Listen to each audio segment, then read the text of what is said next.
جیسے یہ پچھیاں لگا دیتے ہیں کسی کو، اس طریقے سے وصلت الدم عنہا، اور اس کا خون جاری ہو گیا۔ یہ عربوں کا ایک طریقہ تھا کہ جب وہ ہدی لے کے جاتے تو وہ خون نکال کے اس پر مل دیتے تھے اور اس کے گلے میں کوئی جوتا وغیرہ ڈال دیتے تھے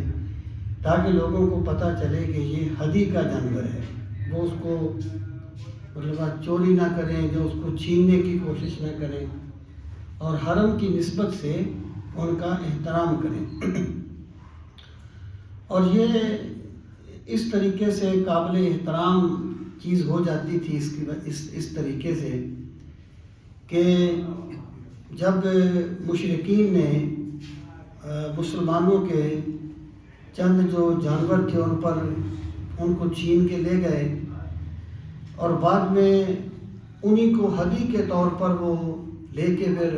مکہ مکرمہ کی طرف جا رہے تھے، تو مسلمانوں نے سوچا کہ یہ تو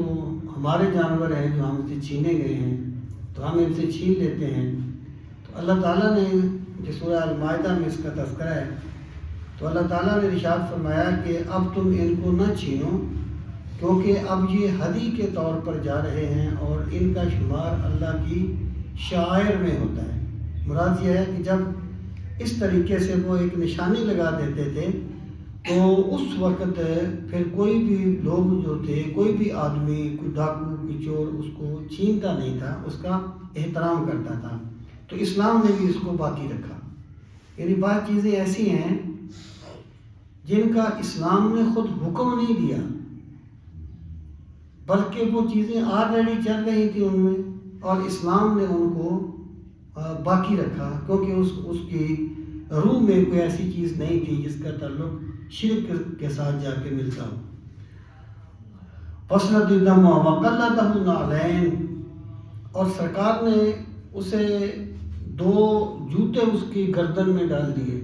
اس کو قلادہ پہنا دیا، 2 جوتے اس کی گردن میں ڈال دیے نشانی کے طور پر۔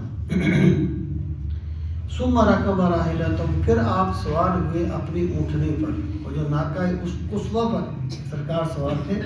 اس پر آپ سوار ہوئے۔ فلما استوت بہ البیدہ، اور جب آپ مقام بیدہ پہ پہنچے، احل بالحج، تو آپ نے پھر وہاں سے حج کا بلند آواز سے